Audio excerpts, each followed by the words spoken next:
we'll have some slides that we'll just skip through, since everyone was there. And also, if does anyone have any questions from the last sessions? If there's any questions, we can spend a few minutes talking about that. If anyone had any questions about the drugs or implementation or fear-free in general. Because we have a PowerPoint, but we're also happy to just answer you guys' questions too. So then we can start, Okay. We'll skip the first few slides probably. I think we were gonna start here. Because the part that we really wanted to get into, we had thought about bringing a live animal, but we didn't want to cause them stress, right? Because it's very stressful coming to something like this, Although so now that would be seeing ironic. this room, we could have. The other one would have been a lot. Yeah. But it's okay. So we really want to talk about body language and how to read body language and some thoughts on restraint and what that looks like, or no restraint, and so hopefully some questions come up as we go through this. You want me to start? Yeah. Okay. Lots of pieces that go into reading. We'll start with dogs. Body language, and no one piece is going to tell you the whole story. Like, we've all seen the debate, it's not really a debate, but over tails. A wagging tail does not mean they're friendly. It means they want to interact, good or bad, positive or negative. A loose, low tail wag, that's a calm dog. Tucked under or stiff, upright wagging like this, not a happy dog. Mouth, they should either be just kind of closed and relaxed, or a little bit open and relaxed. There could be a little bit of panting. Stress will either be like lip lick, yawn, tight, closed mouth like this, or that really fast, like really fast panting. Ears, calm, relaxed, neutral, or slightly forward and interested. If they're pulled back, pinned back hard, or really forward, that's stressed out. Eyes, nice soft eyes is calm. Whale eye, hard stare, or conversely refusal to look at you, and dilated pupils are stressed. Body should be loose and wiggly, evenly distributed for calm. Stress, rigid, low crouch, weight shifted away. They'll usually do a weight shift right before they bite you also. Coat, sometimes we see piloerection with stress. Do you want to come up this side? Because then you can look at this and not have to. Yeah, I will, because I feel like I'm looking not at everyone. Yeah, I actually can't really do that very well, but, and then they'll do, again, those are all the regulated. Then they'll start to do the calming signals around FAS2. They're trying to calm you down and say, I'm not, even if you're not stressed, but they're trying to calm you down and say, I'm not a threat, don't hurt me. They'll lick their lips, they'll look away, they'll start very intently sniffing something on the ground. They'll do a shake off, that's their nervous system reset. Trying to kind of like we would take a deep breath like that. FAS3s, we talked about a very similar slide in the other one. They're the hardest ones to read. They're the hardest ones to explain to clients. Are most difficult. Yeah. And because we talked about how, like, you know, especially the Gen Xers and the FAS3s together, is not a good combo, but That's a bad combo. This is the one that we do probably lose the most, just because clients really don't understand it. Again, we drew our line that FAS3s had to have PVP, and then we had to walk that back because the clients weren't on board with that. Because again, the vaccine takes 15 seconds and he's just standing there. He's just there, and they don't quite understand. So we have actually had to take steps back and really re-educate clients on what that actually means, because they really don't understand. It is, right? They don't know what they don't know. The dog's just standing there. You wouldn't necessarily know. So we do have visuals. We have mostly the Lily Chin ones on our wall, because hers have like 15 different dogs. It's like a Boston Terrier and an orange cat, so they're very cute. Clients really like to look at them, and they'll even start to say, oh yeah, he does kind of look like that. So those are very helpful, especially at FAS3s. FAS 4 and 5, again, these, we didn't know how much overlap would be, so these slides are actually the same ones that we saw in the other one. We didn't know. So we can go through that. It's worth going through the bite ladder again in more detail though, I think, because this is really where, when we say you're gonna get hurt less with fear free, that's really what it is that you are recognizing these things earlier and interpreting them correctly and not getting hurt. So they'll start with these calming signals. They're licking their lips, they're yawning, they're looking away, they're trying to create a little bit of space, a little bit of calmness. Nobody's a threat. You'll see a lot of dogs who are good at dog behavior and dog body language doing this with each other at the dog park. Like, we're all cool, nobody's being rude, everyone's being polite. Then these are usually missed because these are very subtle because they're not supposed to be confrontational. Then they start to get stressed. That's when they get stiff, the whale eye, the closed mouth. It's still really subtle, but it's a little bit more visible if you're used to looking for it. Then we're requesting space. This is where non-FAS trained team members and people who aren't used to dog body language, i.e. clients, is usually where they will start to notice things. They growl, they bark, they snap, but they're not gonna make contact. So they are just requesting space, and you can sometimes, especially if they've gone from here to here, not the ones that are starting up here, they will usually calm down when you respect their distance signals. That's like I was saying before, I love it when they growl because they're trying not to bite you. They're trying to get you to back off. So the ones that growl and you back off are not gonna keep coming at you. If they're proceeding up this ladder normally, these are not like your behavior consult dogs. These are normal dogs. And then they'll give you a warning bite. This is an inhibited bite, a muzzle punch. A nip is what owners usually call this. He just nipped, that's what they're doing. They're not actually trying to hurt you, they're still trying to get you to go away, and then they're gonna bite to try to hurt you. They feel like this is the last option left. When doing behavior consults, one way I do determine when we talk about like, okay, are they just being reactive? Like, is there actually like a big what is the problem? If they're going normally through this ladder, that dog is trying not to bite. They're not going to bite first. They're in their own language, they're communicating appropriately. It's like, stop, don't get any closer. Hey, stop, finally you're yelling, then finally you're gonna punch somebody. Well, and we've all seen those videos where the child gets bit Yeah. and nobody knew because they bit out of the blue, no one expected it. And then you see someone stitch that video and like, okay, but he showed this and this and this and this and this, and he showed you all of these signs leading up to, and then he bit, but we only recognize like the kid wasn't doing anything, he was just there playing with his ears and then she got bit. Like, no, but he did in these videos, you can watch them properly go through these stages to where they actually are pushed to bite.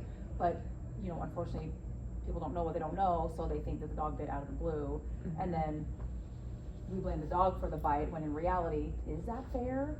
Sometimes yes, but not always. And not that's a lot of the time. And that's what we use a lot in like the behavior consults too, determining, especially if there's a kid. I'm not saying it's okay for dogs to bite kids, but if he did this, you can work with that. If he didn't do this, then the dog and the kid can't be together, whatever that means. But if they're trying not to bite, that's usually workable, and you can keep your kid from getting bit again. Unless, the caveat again before is, if at many vet clinics they've tried all of these things and it's been ignored over and over and over again, they probably are just gonna bite you. You'll still get some signals, but it's probably gonna go like here and then here. Like, I'm a little tense, okay, I'm gonna bite you. Like, cause nobody listens to me, so what difference does it make anyway? Right, and you've got a lot of behavioral management at home. Same FAS scale, different with cats. Some think cats are harder to read. I'm a huge cat lover. I actually think it's easier because they don't get so inhibited by all of these things and our, you know, what we project on them. We find a lot that everyone projects on their dogs, right? Whether that's good or bad. And they take it very personally when their dogs bite, and that's why they growl. They're like, Fluffy, stop it. I'm like, please don't inhibit his growl. I really don't want to get bit today.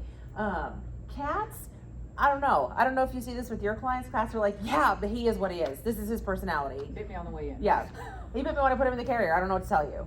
And like, in a different way, like, yeah, he's just an asshole. It's different. It's workable when they say that about their cats, because at least they are recognizing that their cat is his own entity instead of extension of them, and they take it so personal. My dog would never bite you. Like, He would, they all would. They all would. It's okay, it doesn't mean he's a bad dog. Again, you're looking for a couple of key big things. Airplane ears is a big one. They do airplane their ears right around FAS2. If they don't like something, they're gonna do that. Any kind of wavy tail like this is good. The tail flick at the tip is usually what you'll start to see first when they're getting upset. Whiskers, when the cats are really happy, their whiskers almost curve forward. They should at least be neutral. If they're starting to pull back, it's like the tight mouth with the dog. I call it squinchy face. That's when you're getting a stressed cat there. Usually with cats, they have big old moon eyes if they're stressed. Big owl eyes. Hunched cats or tail up Halloween cat, or hair up Halloween cat. More of a loaf or a relaxed laying out cat like this is a happy cat.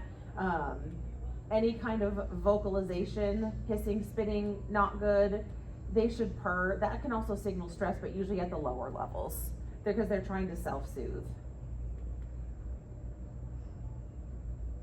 Same thing, early first signs of discomfort you're gonna see here is like airplane ears, looking for somewhere to hide, a tail twitch, and ignoring you. Trying not to interact with you. If you offer them a nose boop, which is actually a handshake in cats, they'll touch noses or they'll touch your finger. If you give your finger 80% of the way there and they're not trying to boop you, they're starting to not be interested in interacting. FAS3, I think it's even worse for cats in terms of being hard to read. It's even worse because they do look like with their more subtle body language that they're just sitting there. Because they are, but internally lots happening. But I think it's even harder with an FAS3 cat because it looks even more still, even more hunched. They're like, are you kidding? Just draw his blood. But overall with cats, the owners are very much on board. They got him here. You guys do what you need to. You do right? something. Where the owners with the FAS3s really have a hard time, but not so much with the cats. The cat owners like, I couldn't give him his meds, what are you gonna do? Yeah. Great. I mean, that's not the case where like, we couldn't give him his meds, you'll still see him. It's, we couldn't give him his meds, you need to sedate him, please. And we actually have, you know, some 4s and 5s where they're like, we absolutely can't. Great. Get him to us, we don't wanna know how you do that, we will sedate upon arrival. Yeah. So cat owners, again, not taking it personal, they're like, yes, here he is in all his glory, do what you guys can. Yes, they're harder to read, but as long as you're not sending them home, because they're like, we're just sitting there like, no, he's stressed, but we can sedate him and do it today. Oh, okay. We try not to send cats home as often because it is harder to get them to the vet, but we won't hesitate to send a dog home. No. If you got the cat there, I will see the cat.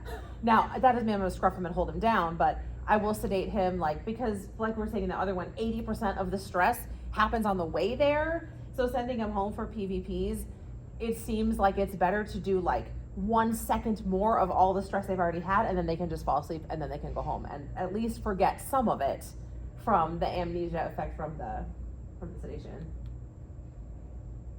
We hear that a lot. No, they're just being bad. Less with cats that they actually take it personal, but they're like, yeah, this guy's an asshole. Like, no, he's actually terrified. But I also personally think that cats don't attack you as much as dogs do, because as soon as they bite, as soon as you back up, they're gonna stop. They won't keep coming at you like dogs to create space because they want to make space to go the other way. That being said, if you get bit, it's worse. But so there's, you know, there's 6, 7, there's some give or take there.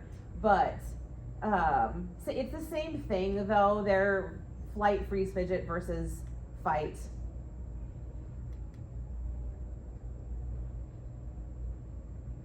So we were talking more, we can talk more about this. Always toss treats, especially as everyone here at Tech, you guys are probably going in first, right? So this is even more important for you because you have no idea sometimes, well, at least the doctor gets an indication from you what might be going on. You're going in completely blind sometimes with new clients or who knows, right? It's your first time doing fear free, who knows what it was like last year. We do a lot of treat tossing on entry and exit and anytime you're changing the picture, especially with owners of dogs, bless their hearts, who when they're barking, let them run up to you, like, please don't do that. let's distract him a little bit, but a treat toss can save you if they're starting to log in, even if they don't want to eat. Even the ones that are too stressed to eat, I realize we're talking about lower FAS now, but it at least gets them to look down and break the stare away from you, even if they're not going to eat. If you throw something on the floor, they're going to look at it. That can at least buy you a second with a really high FAS dog. So I still do it even if they're not going to eat. And then doing the other treat game, which actually I'm now realizing is on here, but that's okay, where we could talk about that a little bit more, because again, this is probably something you'll be doing a lot first to get the TPR, see how the dog's doing, or do you guys see your own like tech appointments too?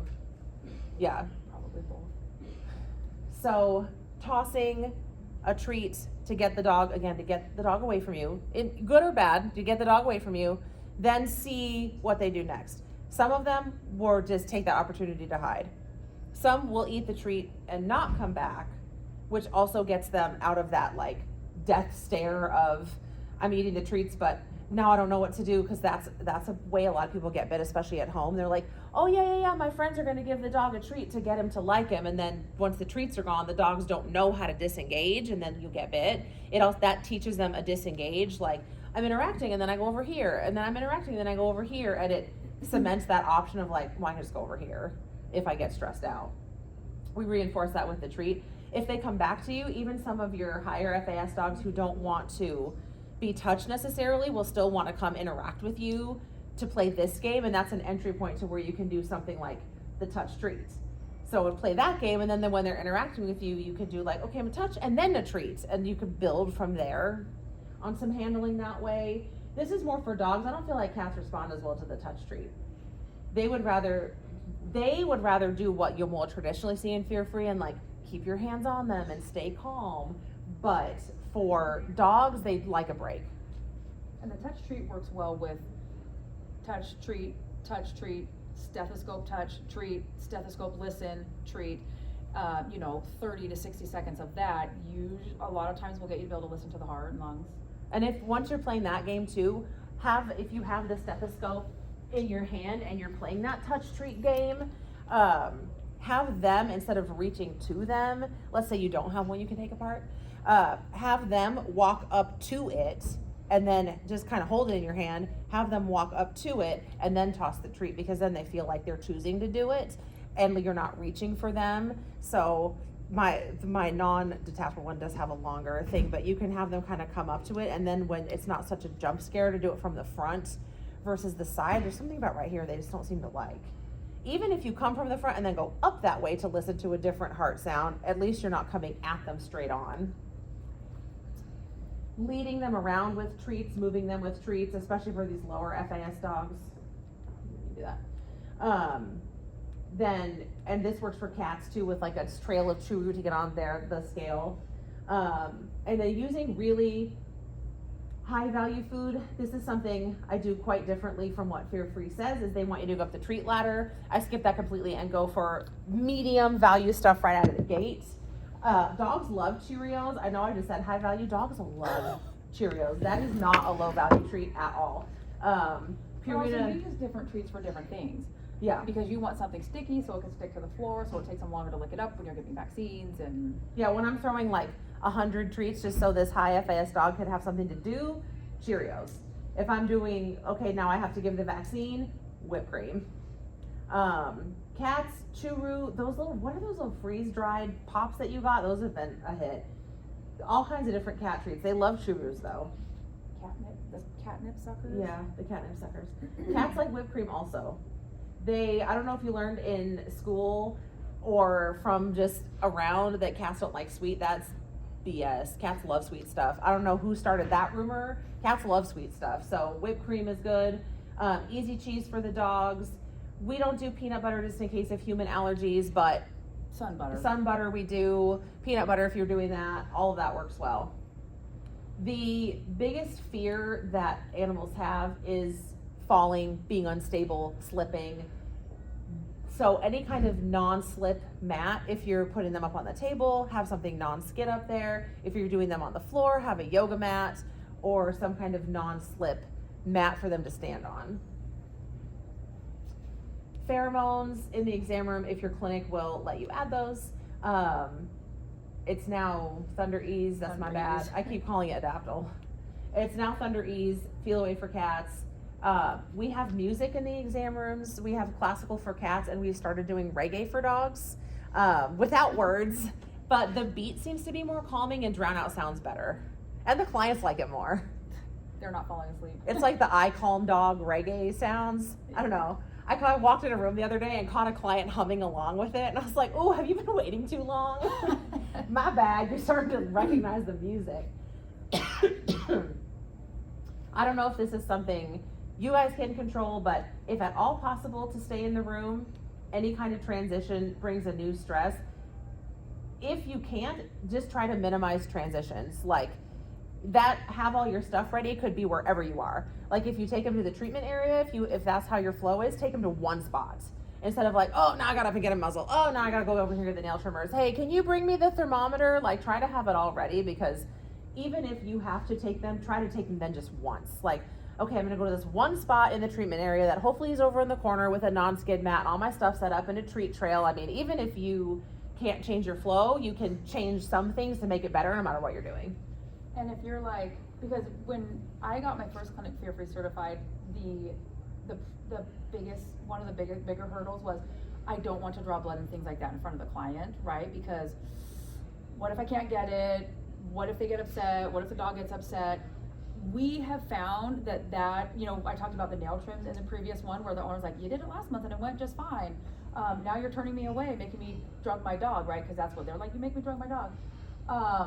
They are so forgiving, and it is so helpful to be able to talk them through what is happening, especially when you have to send the patient home or sedate them.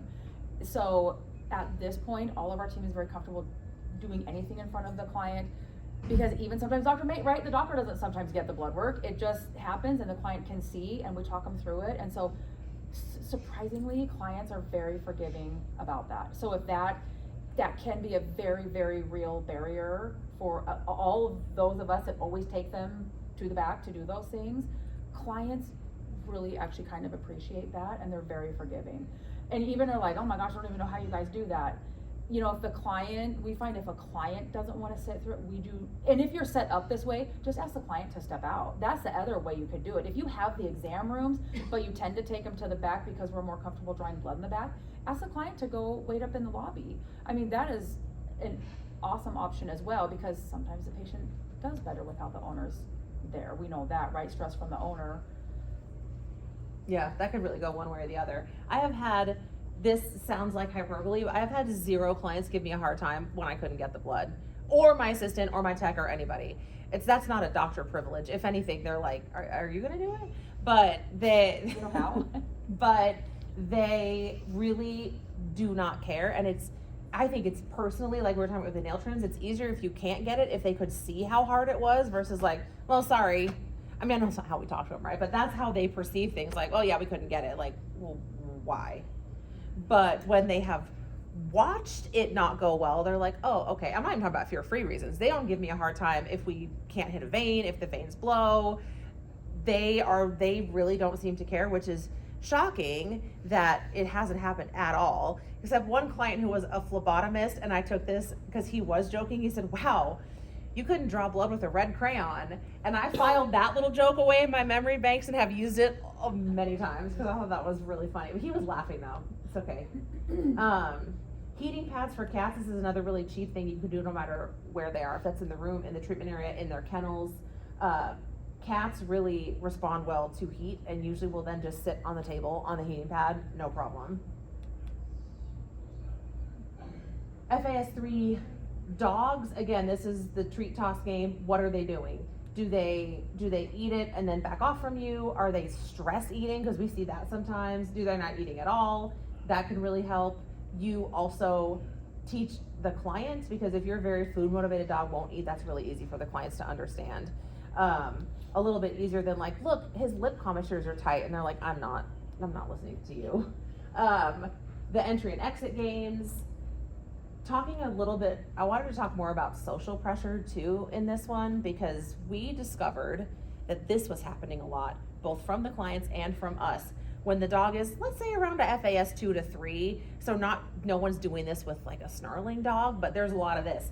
We're sitting on the floor or whatever, the dog's over there behind the chair, and they're like, come on, Fluffy, come on, Fluffy, come on, Fluffy, come on, Fluffy, for an interminable amount of time. And that puts way too much pressure on the dog because they know what you want and they're conditioned to want to respond, but they are also really stressed out and don't want to come to you. So then they're just sitting there in this state of conflict.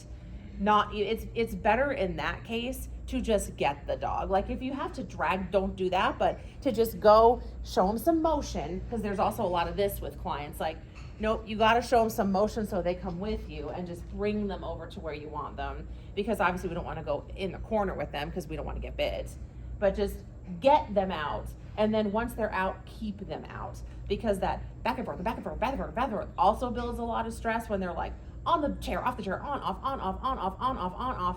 They're just getting more spooled up. The owner's getting anxious because they won't sit still. The flip side of the coin for anyone just starting fear-free is you think, well, we just won't restrain anymore. And that's not right either.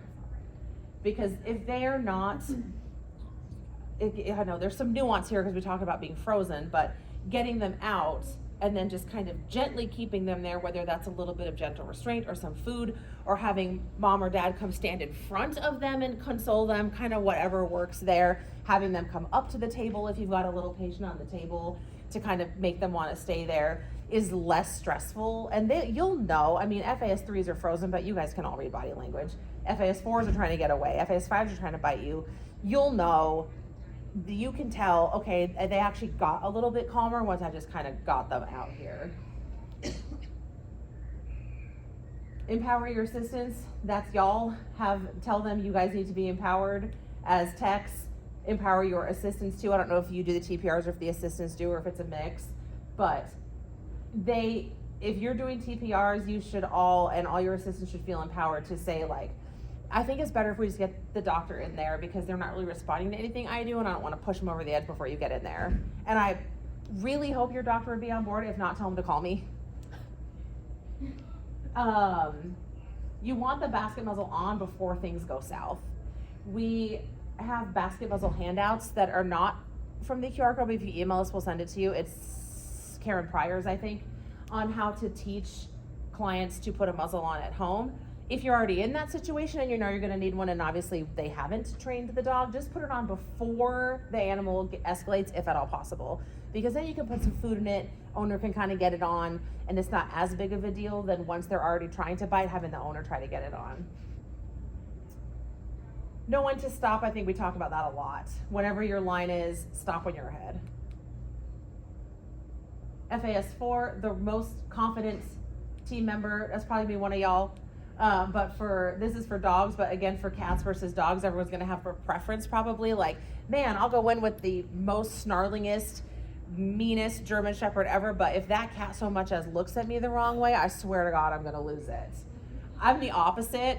I'm the one that they were talking about who will go in with the hissing cat and just pick him up and kiss him on the nose, and he's like, it's a slight exaggeration, but everybody has like that vibe, I feel like, with one species or the other.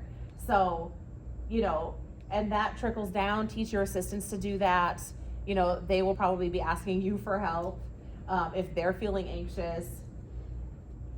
Watch for owner anxiety. I think we talk about that a lot. And then too, like, don't let the owner stress the pet out, especially dogs. Having your consistent starting point for PVPs, that's all from the last one. Knowing when to sedate. Sometimes you can get the owners involved to help you, especially for your tech appointments that you maybe are doing by yourself. Teaching them, showing them how to help you. And sometimes it's better to be away from the owner. So regardless of what your flow is, you could modify that one way or the other. Like, yeah, we do everything in the room already. I think it's better if you step out, owner, or like, I know we usually bring them to the back, but I'm gonna finagle it to be with the owner this time because I think it would go better. Usually on a case-by-case basis, you could probably have some flexibility there. FAS 5, again, we're gonna need these ones sedated for sure. I think we've already gone into great detail about the visual exam, so I'll skip that. FAS 3 to 5 cats, trying to figure out a way to not have them be in the lobby. Maybe even if you bring them back for treatments, they could go in the room earlier and kind of decompress. Just a tip for a soft carrier, you can sedate them through the side. I don't know if any of you have ever tried that before. So we have our highest stress cats that need sedation. We have the owners buy a soft crate, which seems counterintuitive because you might want more armor between you and the claws, but then you can wrap the whole thing in a towel and give them your kitty magic intra-cat through the soft crate. It actually is less dangerous that way than trying to get them out. And towel wrapping them, if anyone's still scruffing, I would encourage you not to, but no matter what you're doing, it's easier to do it through a soft carrier than to try to get them out and into whatever your next state would be. The one thing about restraint that everyone, I don't know if everyone goes through this phase, but in my experience, the phase is, we're doing fear-free, we're no longer restraining. Yeah. Like, okay, we can't restrain anymore, guys, we're fear-free, no restraining. That's not true. And even fear-free says, if you've gone through the certification, you can restrain for 3 seconds, 3 tries, as long as they calm down, you're good. So you can still get your patient and restrain him like we all have learned to, as long as he's not continually trying to get away from you. And you can try that 3 separate times. Cats, I think they bring it down to 2 times for 2 seconds each time, but both clinics, we went through fear-free certifications, like, and we hear it from different clinics that we talk to, well, now the team thinks it means no restraint. It doesn't mean no restraint. It just means what we're doing looks differently, and we are focusing on their mental health and trying to watch for these signals that 2 months ago we didn't really know anything about, right? And now we're learning this and we're teaching this, and now we can spot it, and we're learning our pets and we're putting notes in the medical records, so now we know how to handle them, but it doesn't mean no restraint. It does mean no scruffing, and I know that, I don't know if anyone's thinking this, but how in the world would I see some of these cats without scruffing? You would be surprised. You really, really would be surprised how you can manage to see some of these patients without scruffing. Because if anyone is either, I won't make you raise your hand, but if anyone's either still scruffing or has had experience with scruffing, sometimes, it always increases their cortisol. Sometimes it makes them frozen, and sometimes it sends them through the roof. And you don't really know until you do it which cat that's gonna be. And either way, it can make them escalate much faster, especially when you let go. They could turn around and we have had a couple of situations where we've had to scruff, right? Like, patient wakes up and goes to jump off the table, and the only thing you can do is scruff him, bring him back down, get a towel, wrap him up, right? So there have still been a couple of situations in the last couple of years where we have had to, but it's been very specific situations like that. Like, either this cat's going to get away from me and run up through the ceiling tile, right? We've heard those stories, or I'm going to scruff him to bring him back down and get him contained. Or if any of you see actual feral cats, yes, you might have to. We just aren't really in that area of town, but I get it. If you're seeing an actual feral cat, that might have to be in your toolbox. Some of them, again, same thing. Some of them it will escalate through the roof, but it is what it is. But getting real comfortable with towel wraps, because those are really at least not going to escalate them. But getting real good and fast practice on a stuffed animal, because you don't want to be or have your assistant that's with you faffing around with the towel. Like, get big fluffy towels. We have a couple special ones because they don't get washed as often, so they stay nice and big and fluffy. And like, these 5 towels are our towel wrap towels. Do not use these for anything else. I better not see these in a kennel, and learn how to do it quick. Sophia Yin has a great video and resources on that. She's not the only one, but that's just one good one that I know of. And then medications are your friend. Liquid gabapentin or the Boncat can either, in some cases for the cats, you can just get everything done, or it gives you that little extra moment of kitty minutes to sedate them. Just kidding. We edited these slides like for 6 straight weeks, so we already talked about this, the calling dogs. We talked about the conflict eating, the continuous handling, which for the fear-free basic is something that they recommend, because you got to start somewhere. They got to give you some tools in the toolbox. I'm not trying to throw shade on them, but it's for the cats. I think that works really well, just kind of slowly, continuously. For the dogs, like we talked about in the other one, like the touch treat, they start to learn the pattern, and it also gives them a break and a moment to disengage if they need to, where they can step back instead of feeling like it's mounting, and now I have to bite you. don't reach, don't hover, don't make eye contact. That seems super obvious. I catch myself to this day seeing a puppy and being like, oh my God. It's just so natural, and it's what we were taught as kids. Okay, we're gonna meet a dog. We're gonna walk up and put We're our gonna hand walk out. up and put our hand out. Instead, turn away a little bit. It's very polite in dog language to not look at each other at first. And you can see it when they meet. They'll kind of circle around. They'll sniff the ground. With cats, if the cat seems friendly, you can offer, don't poke them in the nose. You can offer their finger about 80% of the way to see if they'll boop it. Because that's like a kitty handshake. But if you go too far, they might bite you. But they won't if you're, 80% of the You're way fast there. enough. And if you're fast enough. I'm not real fast. Yeah, I feel like we did talked about that a lot before. Where will you draw the line? I hope that your clinic will include all of you in the decision, because you're the ones handling patients probably in more and different situations, and often the ones restraining. So I really hope that you will get to be involved in whatever you decide your line is at your clinic. They need to include you, because you have a different perspective from the doctor, you handle them differently and in different situations than the doctor, and you need to be included. So I really hope that all of your doctors will. If not, they can call me. I can tell them how important it is. And we already talked about, we are a one doctor practice, so there, every once in a while, there is a patient that Dr. Megan's a little like, and again, usually it's because of the owner, handler, It's usually but dog. then what do you do, right? So then she has to pick the right team member to go in, so, it can go both ways, where a lot of practices are multi-doctor, but with only one doctor, there are times that she has to then pick the correct, who she feels will be the most confident in the exam room with her, so neither one of them get hurt. And our team will, because we have rewarded that, they will say, I don't think I'm the right one. I think you should take Elizabeth or whatever. And in the beginning, I worried okay, we can't be tapping out of every single patient, right? But it ends up that a couple times a year for each of them, it's really not very many. Because they don't want to tap out. I mean, I don't either. We all want to work with these high stress patients and we like it. So it's not like, yeah, not it. I mean, everybody wants to do it, but if for some reason they don't feel like they're the right one, it's like, nah, I don't think that's the right one for me today. Or a couple we're weeks. very specific dog and cat people. They're like, Yeah, a couple weeks ago, one of my most confident team members, because of the owner, did get bit, and then when that breed came in the next time, totally different dog, they said, I don't think I'm the right one for this. I need a break before I see another Rottweiler. Like, okay, I'll take somebody else. Let's switch around. No big deal.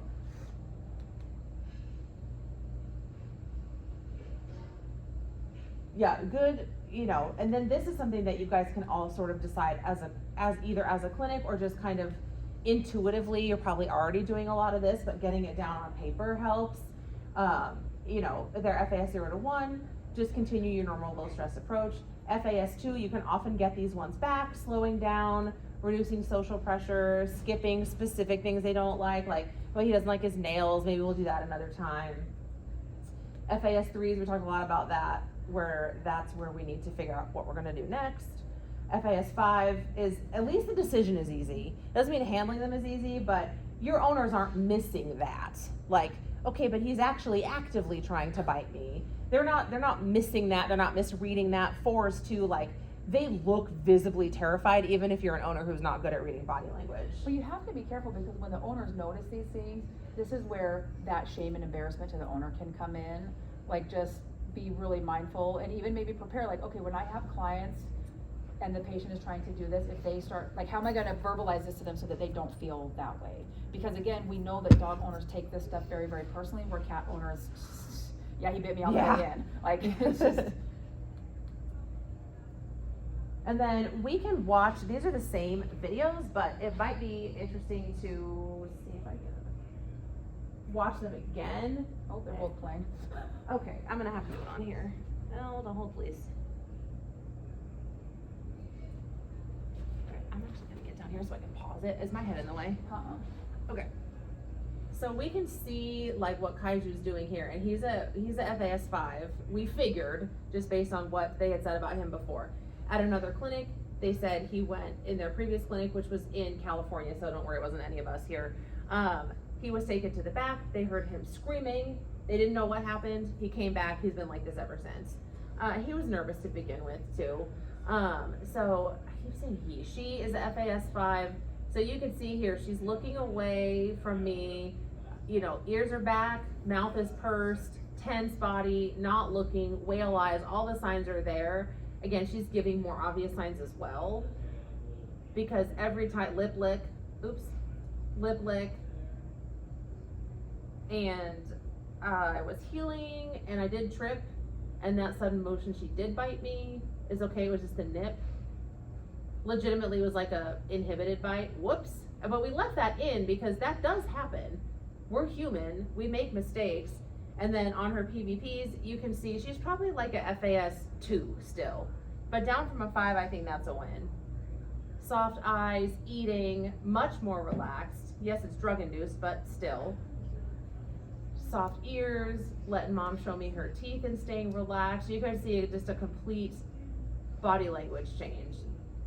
And when they are FAS 5, we do not expect the PVPs to bring them to FAS 0. Like, we're happy if it gets them to a 2. If it gets them to only a 3, we will try to figure something different out, which is why our drug protocols have changed a lot, but an FAS 2 is a win. Yeah. I think this one is interesting to watch again still, just his body language coming. This is on medication. So this is the best that we can get with him, because he does override it. He's barking there. The handoff is his. The handoff is a trigger. So you can see he comes up to our assistant. But then after that, you can walk him. There's just, the drugs do help a lot. That trigger, we have not been able to overcome it. And he's done behavioral training. Just that handoff is a trigger. I mean, he even lets her do this now that there's not a handoff. So after this reaction, that's when we started giving more of them sub-Q. Until we learned that buprenorphine doesn't work sub-Q. But that's when we kind of started playing around with doing stuff sub-Q. But these owners are great. They know, they're 100% on board. They do all the management that they need. This is the one that I talked about. Little CC, the 4-year-old, walked out with them. We just cropped that out because you can imagine the comments that would come with that. And on good thing you TikTok. did, because this video went viral and that